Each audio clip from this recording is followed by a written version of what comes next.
Hey guys, welcome back to my channel. I'm Amanda Shee. I'm an anesthesiologist and intensivist, and today I want to talk about 7 reasons why I love being a critical care anesthesiologist.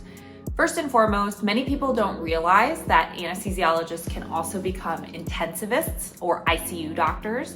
Many people think that anesthesiologists are only in the operating room, but a lot of our skills that we learn in the operating room are actually readily applicable to care of patients in the ICU. For example, we in the operating room are very comfortable with intubating patients, with managing airways, with putting in lines, with doing titrations of medications. We're very comfortable with a lot of different kinds of medications, including blood pressure medicines that keep patients' blood pressure up, which is a very common issue in the ICU that we see, also known as hypotension or low blood pressure. Usually due to infection or some other causes, oftentimes in surgical patients, hypotension is secondary to blood loss or under resuscitation, meaning that someone perhaps doesn't have enough fluid after getting their surgery. Those are a couple examples of how the work that we do and the skills that we have in the operating room are readily applicable to ICU patients.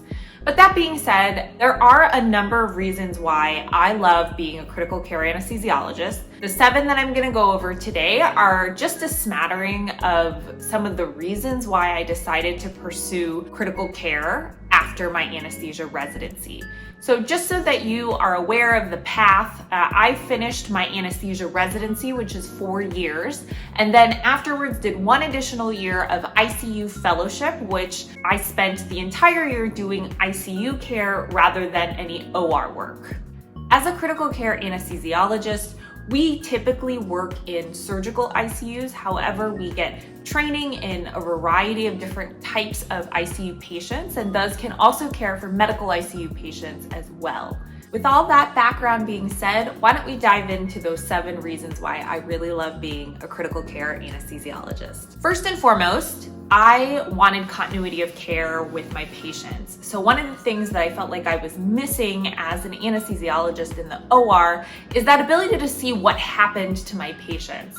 Frequently, my patients that are day surgeries, so that means we take care of them and then we drop them off in recovery, they wake up, they get their pain controlled, we make sure nausea is not an issue, and then we send them home. I'm not as curious about those patients since typically those patients do very well, and by the time we drop those patients off in the recovery room, they're pretty awake with it and kind of ready to get going. I was more curious about what happened to the patients that came in that were really, really sick. They were on a lot of blood pressure medicine support, perhaps they were already intubated, perhaps they had an overwhelming infection or some other kind of surgical problem that caused them to be so sick. Those are the patients that I always wondered, what happened to them? How did we care for these patients? How did they look after a couple days, after a couple weeks? What did recovery look like? What did these patients look like before they came in? How do we take care of them? I was always curious about that part, and as a result, I was really interested in pursuing critical care medicine or an ICU fellowship because I wanted to be able to see these patients before the OR, after the OR, and be able to know how to care for them, be able to see how their clinical course was. And oftentimes, because our shifts are generally a week long, we get to see a lot of patients actually get better. I recently was in the ICU. I had a patient that I admitted on a Monday with my team, very, very sick, really terrible ARDS or acute respiratory distress syndrome. Not necessarily from COVID, but very sick nonetheless. We did everything for this patient to support their lungs and keep them safe. And by the end of the week, we were actually able to take the breathing tube out and liberate the patient from the ventilator. So that was a really gratifying experience. It was also really a testament to how incredible both modern medicine and the human body are.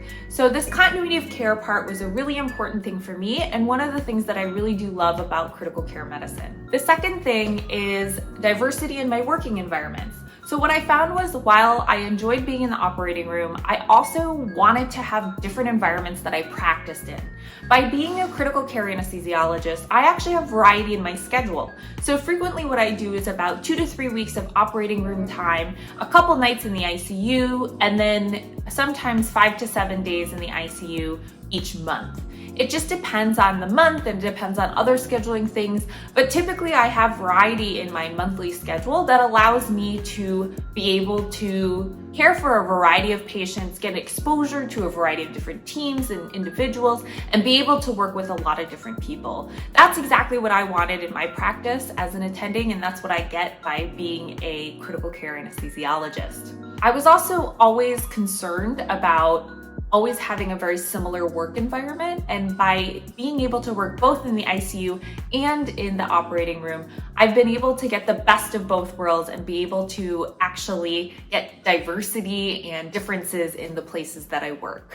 The third thing is the opportunity to learn from so many different people with different expertise and specializations and interests overall. So by being in the ICU, I get to interface with a variety of surgeons as I care for their patients. As they come by and see their patients, I can ask them specific questions about either their surgical repair, their approach to the post-op care of their patient, et cetera, et cetera. We also consult many medical subspecialties. So frequently, if I see a cardiologist come by or an infectious disease specialist, I can also ask them very specific questions about different modalities of treatment, about the newest papers that have come out and how they may or may not impact clinical care. It's a really awesome experience too, because by working in the ICU, we work in a team, and we work in a team with a lot of different team members. So every single team member has something to bring to the table and have something to teach us. So every time I'm in the ICU, I'm constantly learning. The other part about being in the ICU is that we also get to interface with patients' family members as well. And family members oftentimes are a patient's best advocates and oftentimes do have additional information that we can take into account and learn from. So I love the environment to be able to constantly learn from different specialists and different members of the ICU team. The fourth thing is I really love the opportunity to teach and to be continuously learning, kind of like what I had said in the previous one, but a little different. The teaching part is something that I enjoy being able to kind of distill information I know into manageable chunks so that trainees and learners can pick it up and hopefully apply it to their patients. I also love that oftentimes my trainees and learners ask me questions that I have no idea about the answer to. And that's okay, because in medicine, there's literally no way to know everything. There's a lot of research that's done. There's a lot of information out there about treatments and different new ways of approaching things. And this allows me to continuously be challenged and continuously be learning something new from my trainees and my learners. So anytime I say, I'm not sure about that, why don't we look that up together? I know that I now have this opportunity to keep pushing myself and keep making sure that I'm up to date on the latest medical research and the latest approaches to different illnesses. The fifth thing that I really enjoy about being in the ICU as an anesthesiologist is that a lot of the things that I learn from the ICU or experience in taking care of patients actually influence my management of these patients in the operating room. I do take care of a number of very sick patients in the operating room whom I know will be going to the ICU after their surgery. And when I know that they're going to the ICU, if I anticipate they will need certain kinds of medications or will be in the ICU intubated for long periods of time, that can influence my management of the patient in the operating room. One small example can be that if I know someone is going to need special blood pressure medicines to keep their blood pressure either high or low, then I have a very low threshold in the operating room to place a central line rather than just rely on peripheral intravenous lines. This allows for a more secure and safe way to administer certain medications. It's a practical thing that frequently is much easier for us to do in the operating room than when the patient reaches the ICU. So a lot of the time my management in the OR is actually influenced by what I've learned and what I've seen in the ICU. I think it definitely, my ICU training and my fellowship have made me a better anesthesiologist because I can anticipate some future issues, and on top of that can also sit down with my patients that I know are very sick and I'll be caring for in the operating room and tell them a more realistic set of expectations for post-operative things that I'm worried about as an intensivist. The sixth thing that I really love about being a critical care anesthesiologist is The ability to drink coffee and run to the restroom as I please. I know this sounds kind of ridiculous, but in the operating room, when I'm a solo anesthesiologist, I rely on other people to give me breaks in order to go drink coffee or be able to run to the restroom. Most of the time, it's not an issue, but I do remember during residency, sometimes sitting there and wondering when I would see my attending next to go out for a break, just because my bladder is very tiny and I frequently had to run to the restroom if I had a certain amount of coffee in the morning. By being in the ICU, when it's not too busy, I'm able to at least sip coffee over the course of the day. If I need to use the restroom, I don't have to wait for someone else to get me out of the OR in order to use the restroom. And so while this seems like such a small, ridiculous thing, it does go a long way for me. And I think it's an important thing for people to consider as they go into the field of anesthesia as well. And the last thing that I wanted to mention, the seventh thing, is just a note on being an ICU fellow during the peak of the COVID pandemic. It was an incredibly humbling experience to be a trainee, specifically an ICU fellow during the peak of the pandemic here in Boston. I was working a lot of extra shifts. I had to work a lot of nights. I saw a lot of really young patients that were so sick that I was worried that they might die during my shift.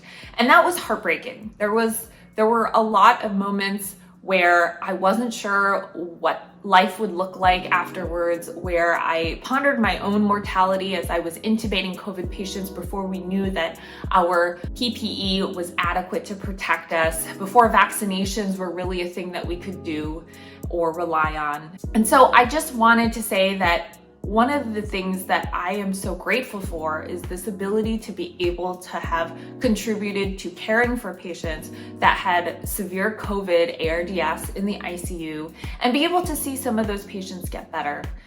I wish we hadn't lost as many people as we did, and I hope that we as a nation can come together and educate the public on how important it is for individuals to get vaccinated and protect themselves and protect their neighbors and protect their family members and everyone else in the country. So that was just a note that I actually, while it was really heartbreaking and exhausting to be an ICU fellow during the peak of the pandemic, it was also a really important experience and one that is historic and I will reflect upon for many, many years to come. I hope that we never have to see a pandemic like this again.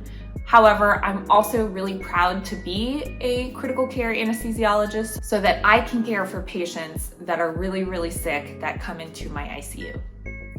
Well, I hope that this was an informative video for you and the couple things that I really love about being a critical care anesthesiologist. If you liked this video or found it helpful, please give me a thumbs up or a like. Please subscribe to my channel if you like my content, and let me know what your thoughts are on these 7 things down in the comments below. Thank you guys for watching, and I'll see you next time.